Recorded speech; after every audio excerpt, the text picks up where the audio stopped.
Hey everybody, in my kitchen this afternoon I want to show you an easy one-pot recipe. I'm going to be using my InstaPot today to make some stuffed peppers.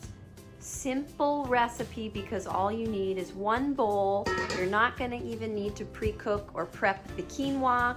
If you have any leftover proteins or vegetables, this is a great recipe to repurpose those. But essentially we're going to mix the filling in a mixing bowl, season it, stuff our peppers, and then pop them in the InstaPot for a little while to cook, and that's it. So we've got some beautiful phytonutrients and vitamin C in our peppers. We've got some lean protein, both in the quinoa, which is a complete plant-based protein, as well as some beans. I'm gonna be using a tri-bean blend today. You can use whichever you prefer. Opt for a low sodium variety if you can find it.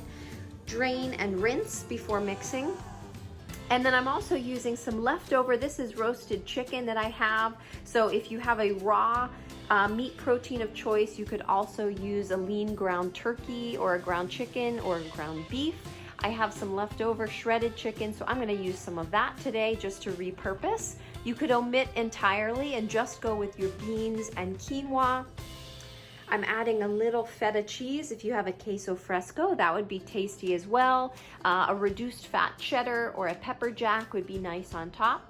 And then some of my seasonings, I'm gonna use green onion, some lime juice, fresh cilantro. I'll dice some avocado to put on top at the end. And our seasoning will be chili powder, a little cayenne and garlic, some chipotle for added spice. If you like Cholula or another hot sauce, you can add that on top or into your mix, whatever you prefer. So this is a Mexican-inspired stuffed pepper, really easy. I'm gonna begin by mixing my ingredients in a bowl here. Again, we don't need to pre-cook the quinoa, so dry is great. And then we'll stuff the peppers.